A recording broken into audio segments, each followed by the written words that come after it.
What's the best lesson you took away from someone else's wedding?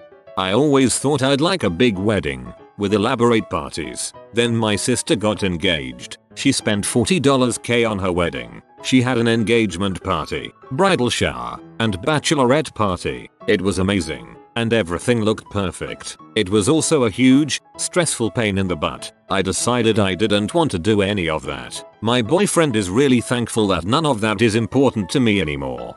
I had the exact same experience with my sister. Even the price tag, $40K, is a lot of money for 8 months of stress and a 4-hour party you'll barely enjoy because you have to spend the whole time catching up with 200 of your friends and family. After that I was like, I'll take my parents' backyard for $500, Alex.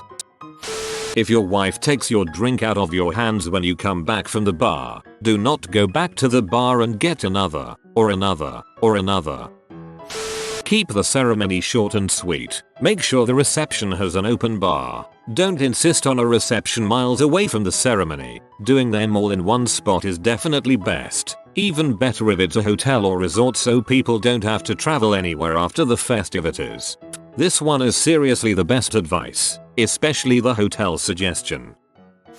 Be on time. The last wedding we went to was during July in a small country church with no air conditioning. The ceremony was 48 minutes late starting, and the stiff wooden pews added to the discomfort caused by heat and humidity. We learned later that the only reason for the late start was because the bridal party was involved in picture taking and video recording in advance of the church service. Meanwhile, the guests just sat there or got up and walked around in the cemetery adjacent to the church building.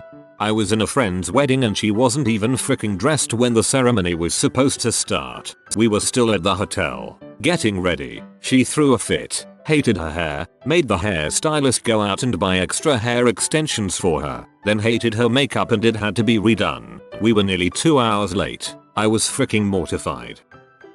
I officiate at weddings, and one thing I've noticed no one ever does, that I'm going to do at my own wedding, if I ever have one, is have 1 or 2 babysitters there for the ceremony and the reception. They can take the littlest kids somewhere else during the ceremony itself so that the parents can actually pay attention and there are no disruptions. And they can be in charge of keeping an eye on the kids during the reception so the parents can actually relax and have fun. I don't know why no one ever thinks of this, but I've literally never seen a babysitter at a wedding. I feel like it'd improve the experience for everyone. I also feel like there's a better word than babysitter for this, but I can't think of it. All the money in the world can't mask an obviously doomed relationship. So much this. When I lived in Vegas, 88-92, during the construction boom, I went to a very expensive wedding for a marriage that ended up lasting 7 months. Also, the bride had been banging my roommate 48 hours before the wedding. My roommate was not the groom. Don't tell the preacher you don't have a job. The preacher made an announcement at the wedding the groom took a lot of guts to get married without a job. Also, don't tell him you're pregnant if your family doesn't know. Don't do it because you're pregnant and you want the grandmother to be happy. Destination weddings make it really easy to make sure the people you don't like can't come to your wedding. Don't play with your new Legos outside. You could lose them in the grass. I was 6. I read in an article that a couple banned camera phones at their wedding. This was to keep all the guests from suddenly becoming professional photographers. I finally saw why at an uncle's wedding when half the guests were out of their seats literally blocking the professional photographer to get that great photo with their stupid iPhone. If you're paying thousands of dollars for a photographer, then tell your guests to stay the heck out of the way. If you're going to have the reception in a 2-story barn with a lot of stairs, maybe you shouldn't invite the elderly and a severely disabled man. For the reception, make it open bar. Get the food out ASAP. Do the speeches during dinner. Keep them brief. Get everybody on the dance floor after dinner, and the bride and groom set the tone, so they need to keep those smiles on their faces and lead the way. Things will go wrong. Don't sweat it. Just deal with it and remember that everybody is on your side until you start acting like a spoiled brat. My wife and I are still getting compliments about our wedding reception 15 years later. Long ago, I learned that weddings are the best place to play music.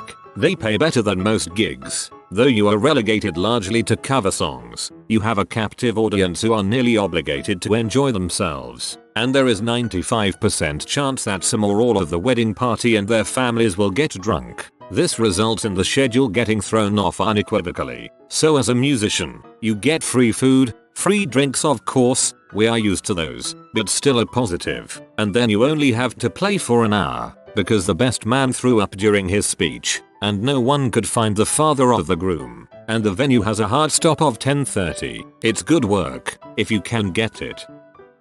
Tell guests no cell phones during the ceremony. I've seen so many professional photos be ruined by guests walking in the aisle, blocking the photographer, and just overall being a nuisance to other guests by trying to take horrible quality pictures. My friend was so disappointed with how her altar photos came out because so many of the guests were standing around, blocking shots with their cell phones out. Don't propose to yourself if you both attend another couple's wedding. In fact, don't even make it look like you're proposing. Here's a personal anecdote. I was a groomsman at a wedding in February, and just before the big picture of groomsmen and their bridesmaids, one of them fell but managed to land on his knees, facing his bridesmaid. Lots of gasps happened until he apologized and clarified that he fell.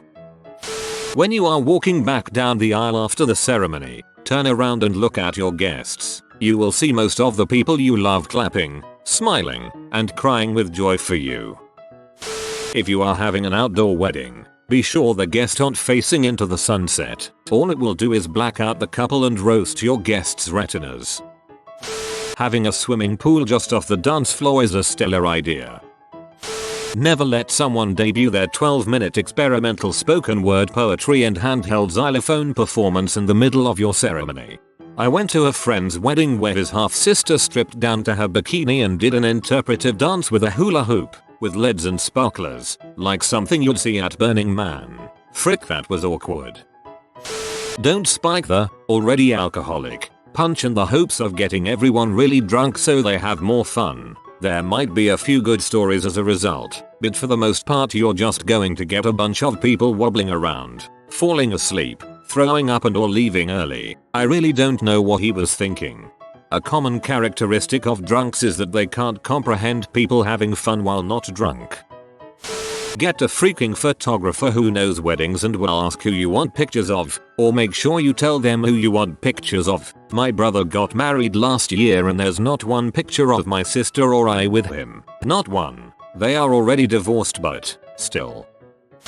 The guests won't stick around if you don't give them something to do. Friend got married. He didn't want to see the dress before she first walked down the aisle, and neither of them wanted to risk getting food or drink stains for the photographs. So, immediately after the ceremony they wandered off to get pictures taken and left the guests alone for an hour in the reception hall. No food because they didn't want anyone to eat before they got there. No music because they wanted to have the first dance. No, well, anything. I was a groomsman, so I was out there getting my picture taken and doing poses. But most of the guests just stood around awkwardly for about 15 minutes before getting bored and leaving. Yeah, don't have a boring wedding.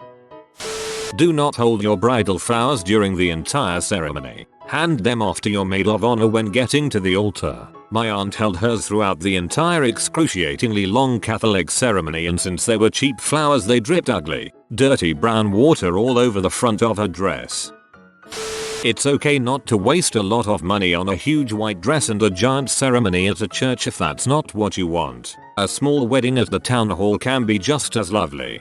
And the converse is, it is certainly okay to spend a lot of money on a lavish ceremony and reception if you can afford it. Not much better than a super talented 12+ person band performing live all night.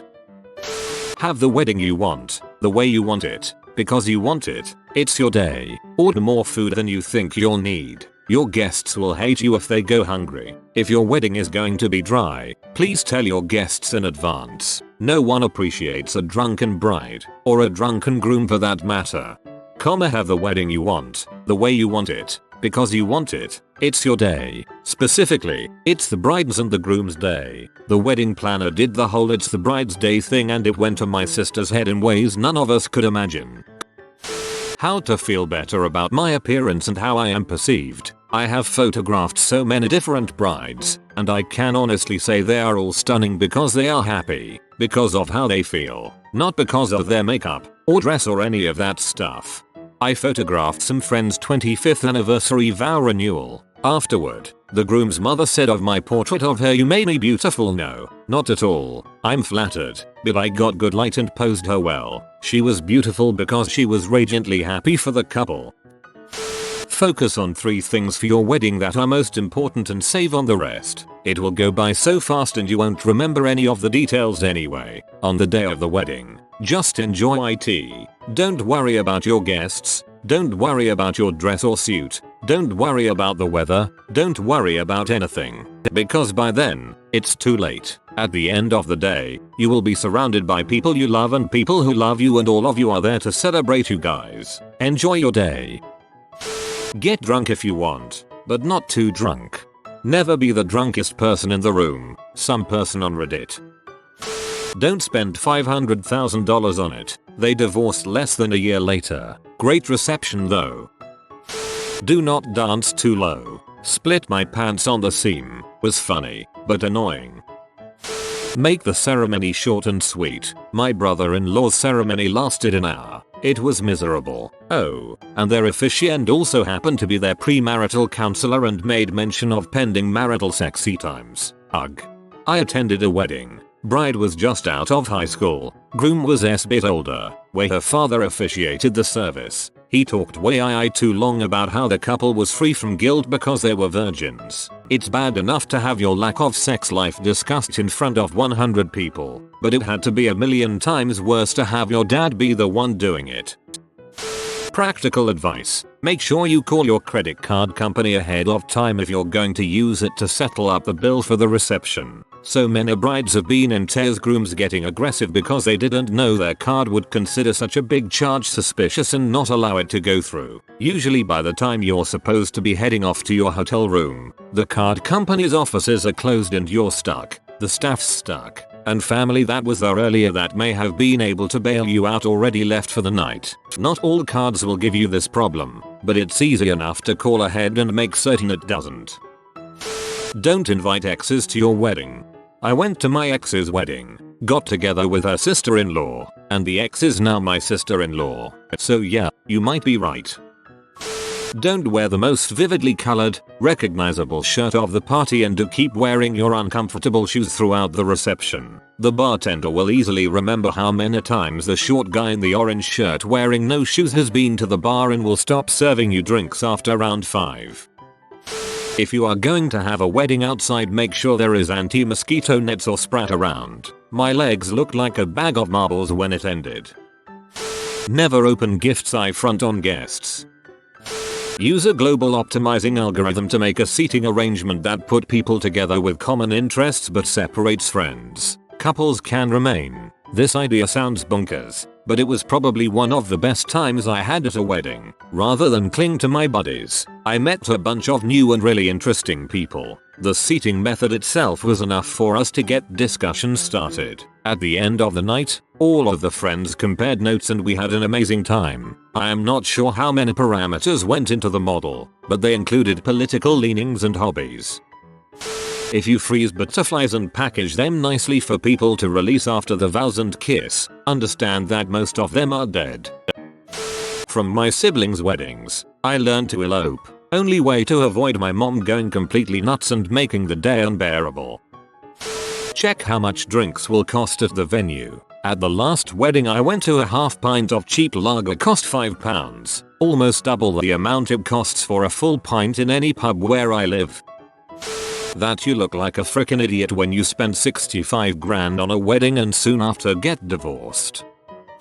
I learned that I might get married at the courthouse because it's $45. That's $35 for the license, $10 for the ceremony. You bring like 50 people. Don't frickin' a patch of poison ivy. Always know where you're throwing down. Elope. My sister has a $15,000 wedding, including a $3,000 dress. Her now husband took out loans against his business to pay for the whole thing, and I just knew it was going to take forever to pay them off. 6 months later, my now husband and I eloped. We took all the money we had saved for a wedding and put a down payment on a house. On the bright side, my sister and I are both set to celebrate 17 years to our respective husbands. It just goes to show that it doesn't matter how little or how much you spend on the wedding. Marry for love and respect and you'll get a keeper. Do not have a preacher perform the ceremony if he is going to spend the majority of the ceremony trying to convert the guests to Christianity. The ceremony should be about the bride and groom, not an opportunity for you to earn heaven credits. I went to a wedding where the preacher spent 10 minutes bitching about the sin of gay marriage, even if everyone in the church was anti-gay marriage, and at least 2 of us were 100% for it. It wasn't the right place to be so negative. Weddings are supposed to be happy. He could have talked about the groom's ex-girlfriend who cheated on him if he wanted to set a crappy mood. You've been visited by the toothpaste man. For good teeth and fresh breath, comment "Oh fresh." If you are new to the channel, you can subscribe. I publish new videos every day. Until then, check another video, or don't. Either way, have a great day you magnificent people.